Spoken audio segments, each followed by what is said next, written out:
In the summer of 1996, Blaine Johnson stood at the precipice of immortality. At 34 years old, the soft-spoken driver from Santa Maria, California, was leading the NHRA Top Fuel Championship points with just 1 month remaining in the season.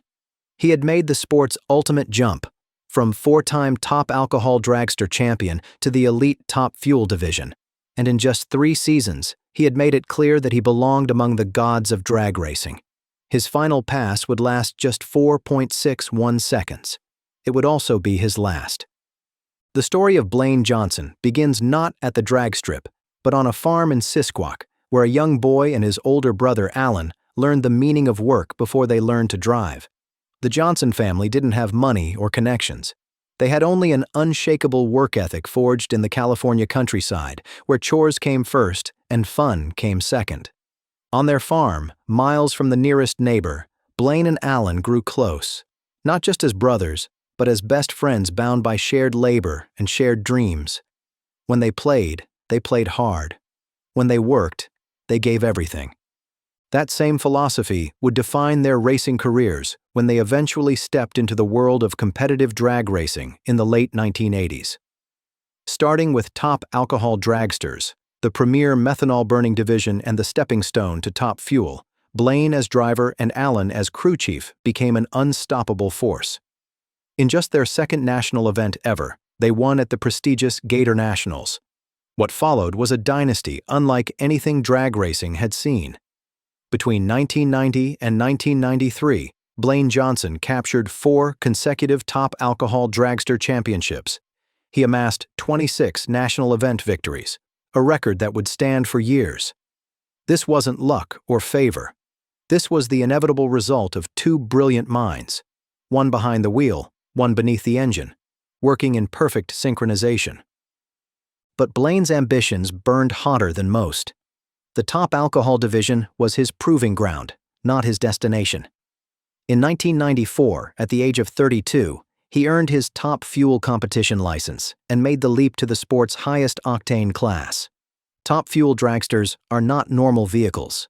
They are 8,000 horsepower machines that accelerate from 0 to 300 miles per hour in less than 4 seconds. They demand absolute precision, absolute focus, and absolute courage.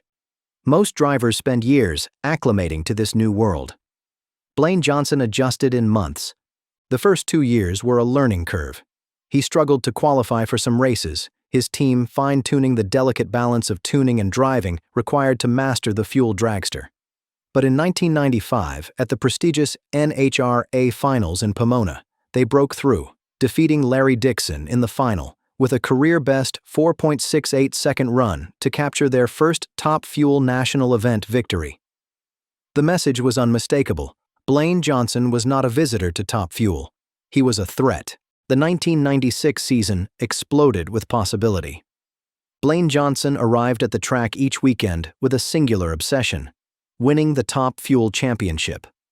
In the season's early months, he recorded a 4.592-second elapsed time, setting a new NHRA national record for Top Fuel.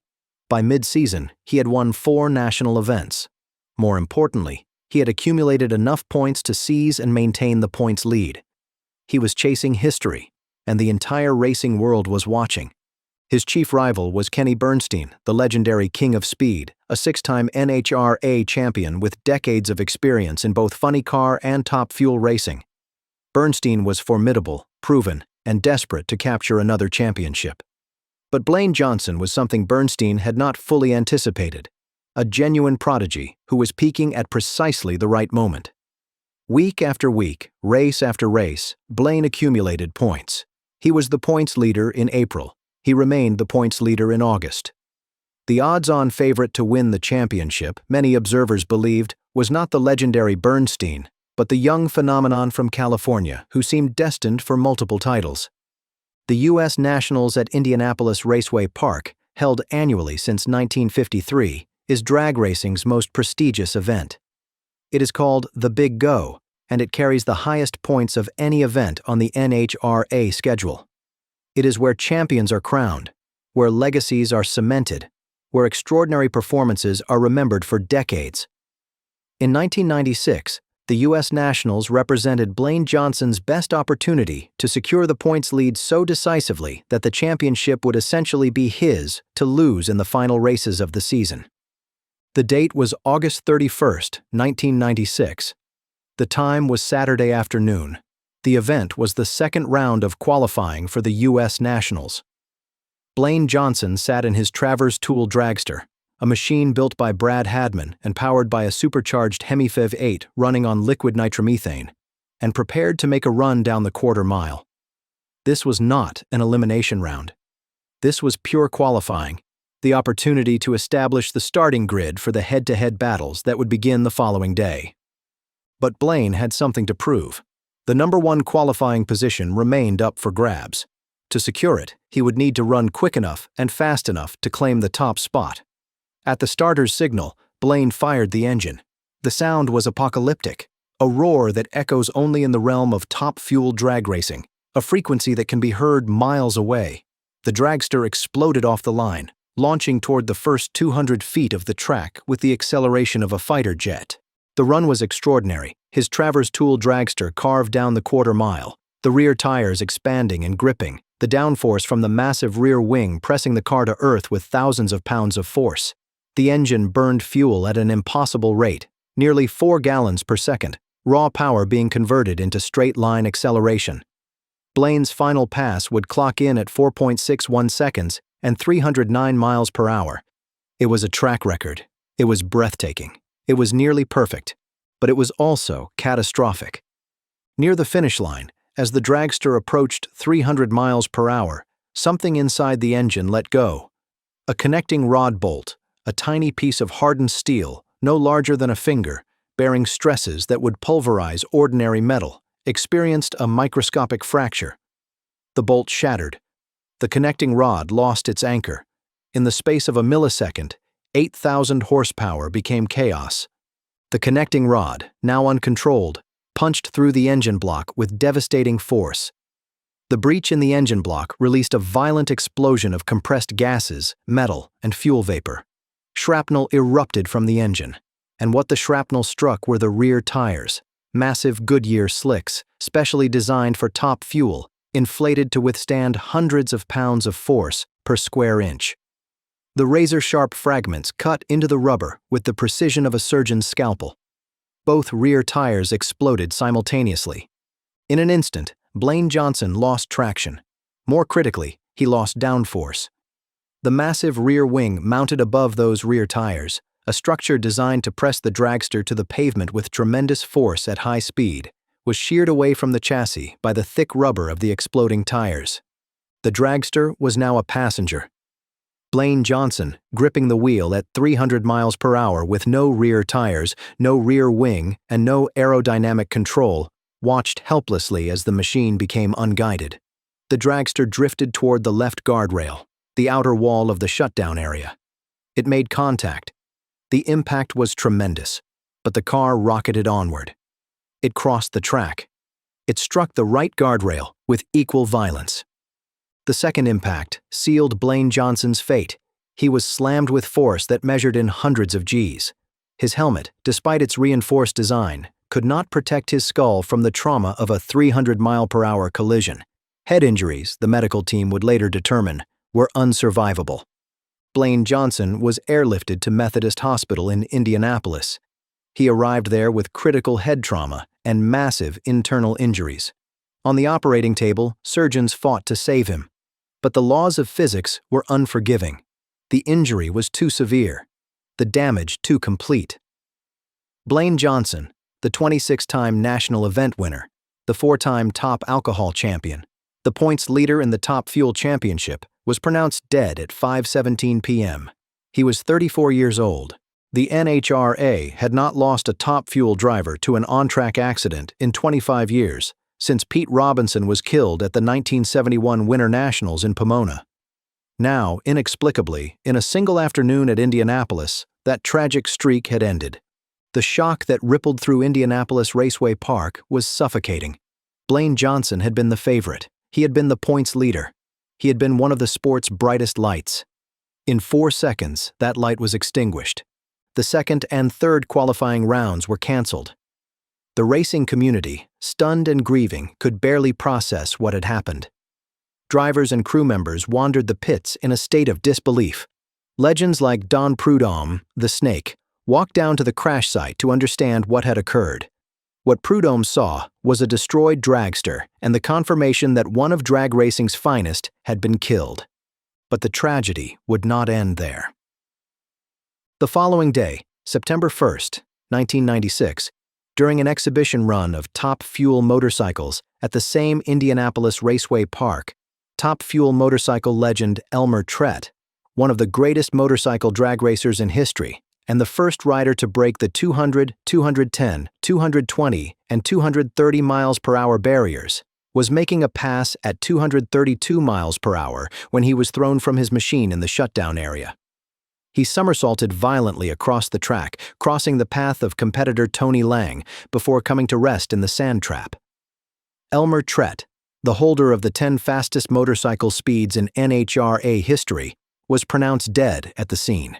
He was 53 years old, killed on the same track where Blaine Johnson had perished just 24 hours earlier.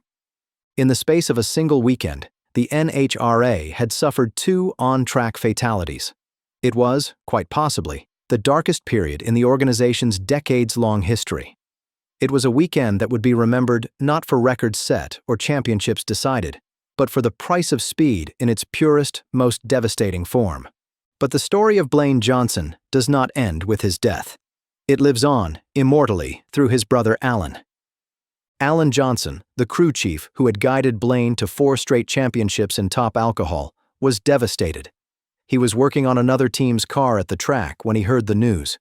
His younger brother, 4 years younger, the kid he had protected and taught and believed in, was gone. As Alan later recalled, his immediate instinct was to quit, to pack up, to leave the sport entirely. He felt responsible, wondering if some tuning decision, some mechanical choice, had somehow contributed to the catastrophe. But Alan Johnson was made of sterner stuff than despair. He began investigating the cause of the failure. It wasn't a tuning error. It wasn't a crew chief mistake. It was a structural failure, a rod bolt that had fractured under the immense stresses of top fuel racing. In a moment of clarity, Alan Johnson realized that instead of abandoning the sport, he could honor his brother's memory by making it safer. He devoted himself to developing a superior connecting rod design and a superior rod bolt design. The result of his work became the standard throughout the NHRA. Today, 50% or more of the top fuel and funny car teams competing at the highest levels use connecting rods and rod bolts developed in Alan Johnson's shop. They do not break. Because of Blaine Johnson's death, because of his brother's determination, the sport became safer for every driver who followed. But Alan Johnson did more than that. He returned to racing. Just days after Blaine's death, while the rest of the racing community was still in mourning, Alan was tuning on Jim Head's car, working through his grief the only way he knew how, through competition, through excellence, through the pursuit of another championship. In 1997, Alan Johnson selected a driver named Gary Skelsey to replace Blaine in the top-tier Top Fuel dragster.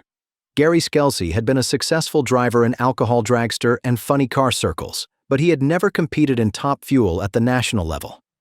Skelsey was nervous, intimidated, convinced he might crash at any moment. But Alan Johnson saw something in Skelsey that reminded him of his brother, and Alan was right. In his first full season of Top Fuel competition in 1997, Gary Skelsey won the NHRA Top Fuel Championship, becoming the first rookie ever to win an NHRA Top Fuel title. He did not just win, he dominated. In 1998, he won again. In 2000, he captured a 3rd title. Over the course of those 3 championships, Skelsey and Johnson won 24 national events together. But the true measure of Alan Johnson's brilliance would come later. After Gary Skelsey's tenure ended, Alan Johnson began working with an ambitious driver named Tony Schumacher. With Alan as his crew chief, Tony Schumacher would win 5 consecutive NHRA Top Fuel championships from 2004 to 2008, part of a career that would eventually include 8 total titles, the most of any driver in Top Fuel history. When Schumacher and Johnson parted ways after the 2008 season, Alan Johnson formed his own team, Alanabi Racing, sponsored by the country of Qatar. As a team owner, he guided 3 more championships, with drivers Larry Dixon in 2010, Del Worsham in 2011, and Sean Langdon in 2013. Later, he served as crew chief for Brittany Force, leading her to her first NHRA championship in 2017. In total, Alan Johnson has been instrumental in more than a dozen NHRA championships. He is, by overwhelming consensus, the greatest crew chief in Top Fuel history. But none of those championships would have happened without the death of his brother. The immediate aftermath of Blaine Johnson's death revealed the character of the NHRA community. Kenny Bernstein, his rival for the 1996 championship, was among the first to propose that the race continue, that eliminations begin the next day, and that the sport not surrender to tragedy. But Bernstein did something more meaningful. When the 1996 Top Fuel season concluded and the championship was awarded to Kenny Bernstein himself, the new champion stood at the podium, held up his trophy, and announced that it belonged to the Johnson family. That trophy now sits in a place of honor in Alan Johnson's home. Tony Schumacher, a rookie in 1996, was scheduled to face Blaine Johnson in the first round of eliminations on September 2nd. Instead, in a gesture of profound respect, known in other sports as a missing man formation, Schumacher idled his dragster down the entire quarter mile, his engine running at minimal throttle, his foot off the accelerator, honoring the driver he never got to race. It was drag racing's version of a ceremonial salute to the fallen. During the final round of the 1996 U.S. Nationals, winner Corey McLenathan, who was in the opposite lane during Blaine's final pass, stepped to the microphone and dedicated his trophy to Blaine. Throughout the remainder of 1996 and well into 1997, drivers across the entire NHRA, not just Top Fuel but Funny Car as well, displayed stickers on their cars reading, "In memory of Blaine Johnson." Many maintained black tape across their car numbers as a mourning gesture. In 1996, shortly after Blaine's death, the NHRA established the Blaine Johnson Memorial Award. Every year since, this honor has been presented to the person or group that best exemplifies the qualities Blaine demonstrated: talent, determination, sportsmanship, and dedication to the sport. The award features a small bronze bust of Blaine mounted on a wooden base, with a brass plaque engraved with the winner's name and the words NHRA Blaine Johnson Memorial Trophy. But the Johnson family went further still.